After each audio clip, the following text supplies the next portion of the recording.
వచ్చేసింది ఆది శ్రావణం షాపింగ్ అంతటికి అతిపెద్ద కేజీ సేల్ తో పాటు up to 61% of 1+1 offers, combo offers ఇంకా మరెన్నో. CMR shopping mall. ఈ దేశంలో ఈ రాష్ట్రంలో విద్యార్థులు నిర్వేదం నిస్పృహలో ఉన్నారని బీఆర్ఎస్ వర్కింగ్ ప్రెసిడెంట్ కేటీఆర్ ఆవేదన వ్యక్తం చేశారు. కళ్ళుండి చూడలేని వారికి తప్ప ఆ విషయం అందరికీ అర్థమవుతుందన్నారు.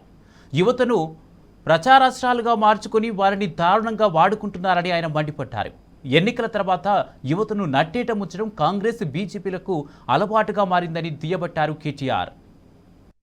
ఈ రాష్ట్రంలో ఉన్న ఈ దేశంలో ఉన్న యువత, ఈ దేశంలో ఉన్న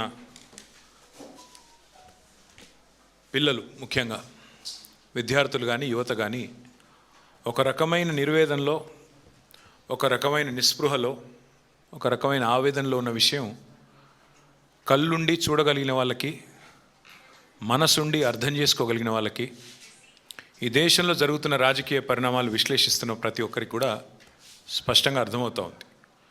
ముఖ్యంగా ప్రభుత్వాలలో ఉన్న వాళ్ళకి ఈ విషయం ఇంకింత బలంగా అర్థం కావాల్సిన అవసరం, అర్థం చేపించాల్సిన అవసరం కూడా మనందరి మీద, ఈ సమాజంలో బాధ్యులుగా మనందరి మీద కూడా ఉంది.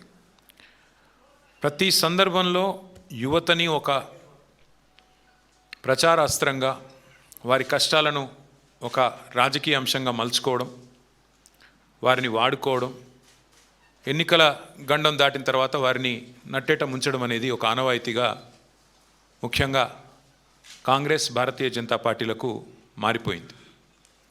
వాళ్ళ ఈ రాష్ట్రంలో ఉన్న కాంగ్రెస్ ప్రభుత్వం ఏదైతే ఉన్నదో ఎంత ప్రచారం చేసింది, ఎంత హడావిడి చేసింది, గతంలో బీఆర్ఎస్ ప్రభుత్వం ఉన్నప్పుడు ఎంత ఆవేశపడ్డది యువత విషయంలో మీ అందరికీ తెలుసు.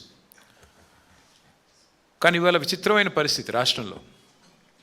ప్రచార సభల్లో మాత్రమే కాదు, రాష్ట్ర అత్యున్నత సభ, చట్టసభ, అసెంబ్లీలో జాబ్ క్యాలెండర్ అని చెప్పి డిక్లేర్ చేశారు, విడుదల చేశారు.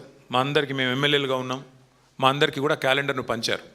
మేము అదే రోజు చెప్పాము, ఇది జాబులు లేని జాబ్ క్యాలెండరు, ఇందులో ఏమీ లేదు అని చెప్తే కూడా లేదు లేదు లేదు మీకు తెలియదు, మీరంతా కావాలని మా మీద బట్టగాల్చి మీదేస్తున్నారని చెప్పి మరి ఆ రోజు మా మీద దుమ్మెత్తి పోసే ప్రయత్నం చేసినారు.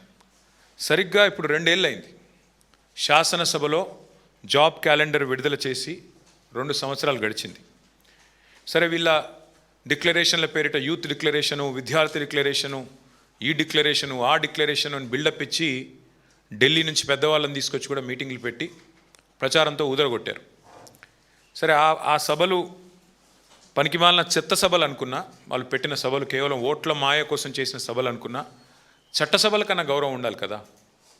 మీ చెత్త సభల్లో పెట్టిన వాటికి ఎట్లాగో హామీలకు దిక్కు లేదు, కానీ చట్టసభల్లో పెట్టిన క్యాలెండర్ కూడా దిక్కు లేకపోతే మరి వాళ్ళ ఏ రకంగా ఈ రాష్ట్రంలోని యువత మరి ఈ ప్రభుత్వాలను విశ్వసించాలి అనేది మన ముందున్న ప్రశ్న.